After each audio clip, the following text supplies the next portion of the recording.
J'apprends à comprendre et prévenir l'endocardite. Qu'est-ce qu'une endocardite? L'endocardite est un mot bizarre pour parler d'une infection à bactéries qui touche le cœur. C'est comme si la bactérie faisait un petit nid dans un endroit précis du cœur. En se multipliant, elle peut abîmer l'intérieur du cœur que l'on appelle l'endocarde. Comment s'installe une endocardite? Une bactérie qui a trouvé un passage pour rentrer dans le corps circule dans le sang. Elle peut se nicher dans le cœur. Certaines anomalies du cœur favorisent cela. Il peut s'agir d'une valve qui ne fonctionne pas bien de naissance. Une valve, c'est un petit clapet qui ne se ferme ou ne s'ouvre pas bien. Parfois, la valve a été remplacée lors d'une chirurgie ou d'un cathétérisme, soit par un tube, soit par un stent, ou tout autre type de valve artificielle.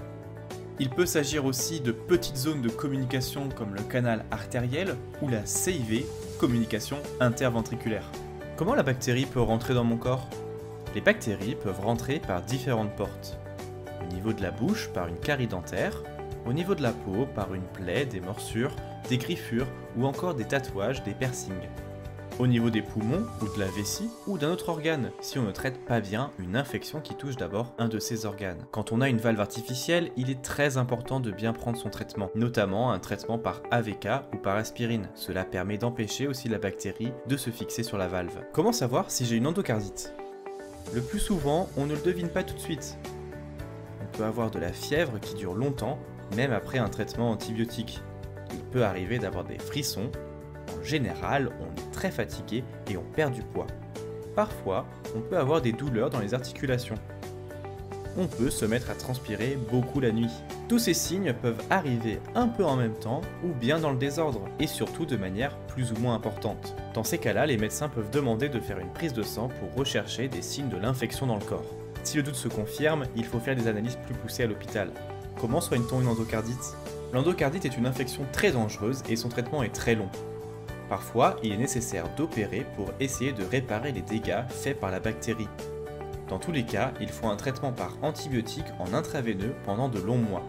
On doit arrêter toutes ses activités et être hospitalisé pendant longtemps. C'est pour cela qu'il vaut mieux éviter cette maladie. Comment éviter que la bactérie n'entre dans l'organisme?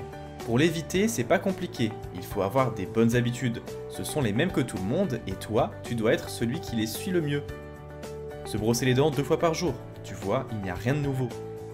Aller chez le dentiste 1 fois par an ou dès que tu as mal aux dents. Bien nettoyer toutes les plaies et bobos et les protéger par un pansement. Aller chez son médecin traitant en cas de fièvre durant plus de 2 jours. Éviter de se soigner seul. Bien prendre les médicaments prescrits par son cardiologue. Pour que tout le monde y pense, c'est mieux de toujours rappeler au médecin ou au dentiste que tu dois bien faire attention à ces règles.